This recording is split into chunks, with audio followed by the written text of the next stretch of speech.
नमस्कार, मैं हूं विनय सिंह। आपका बहुत बहुत स्वागत है। तो चलिए बात कर लेते हैं झारखंड की राजनीति को लेकर के। किस प्रकार का करवट इस समय में झारखंड की राजनीति ले रही है।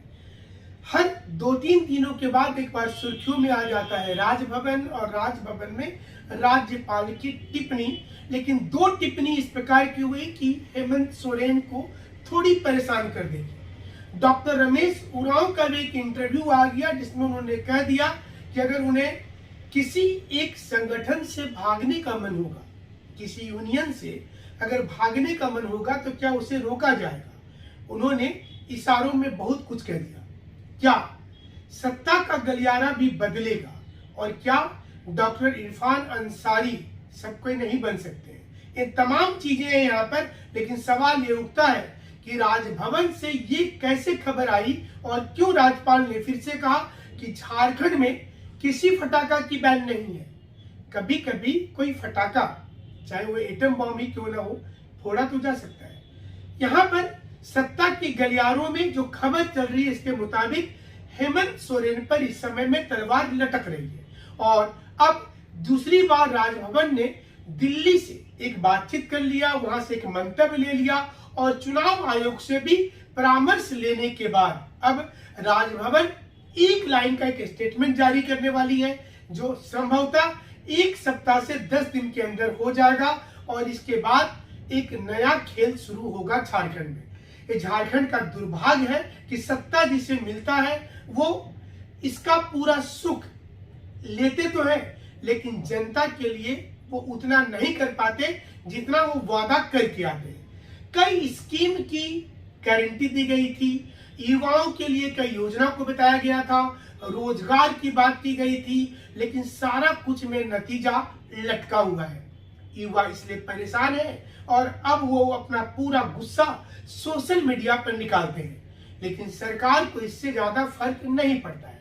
सरकार को लगता है कि युवा कहाँ जाएंगे, इस पाली को छोड़ दूसरे पाली में जाएंगे तो वहां कौन सा रोजगार मिल जा रहा है।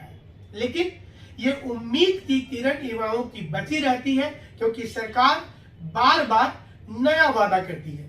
1932 के खातियान के मसले, नौकरी रोकने की बात हो या फिर हाईकोर्ट के बहाने नौकरी रोकने की बात हो, घाटा युवाओं का होता है।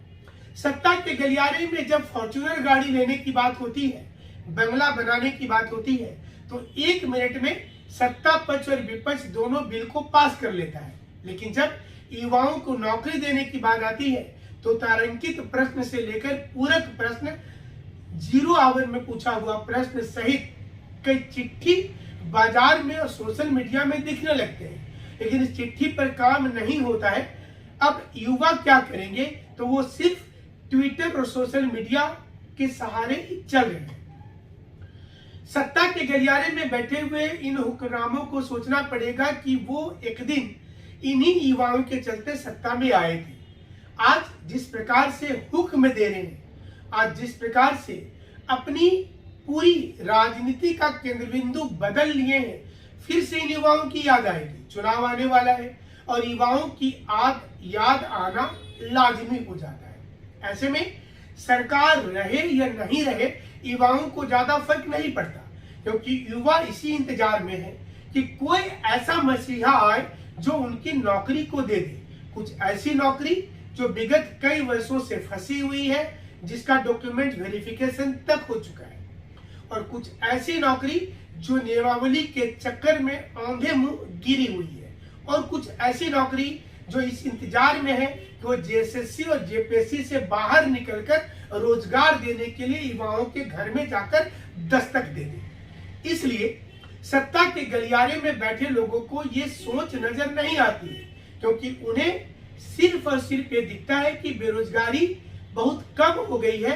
क्योंकि जब एक बार काफिला निकलता है सत्ता के गलियारे से, तो 30 लाख युवक खड़ा होकर आवेदन दे देते हैं। सरकार को लगता है कि उनके लिए वह लोकल स्थानीय लेवल पर कुछ रोजगार मुहैया करवा दी है, युवा खुश होकर के घर चले गए होंगे।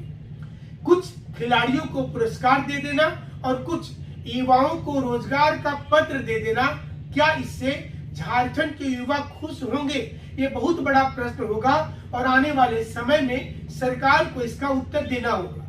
समय रहते रहते अगर सरकार चेत जाती है, अगर सरकार उन तमाम अड़चनों को दूर करके अपने देने की मंशा सामने ले आती है, तो ये युवा जिस बुनियाद पर सरकार को समर्थन दे रहे हैं, ये हमें लगता है जारी रहेगा और युवा सरकार को सर आंखों पर बैठा लेंगे। लेकिन देखना पड़ेगा कि सत्ता में कब ऊंट किस करवट को ले लेता है, यानी कि राजभवन से फैसला आएगा।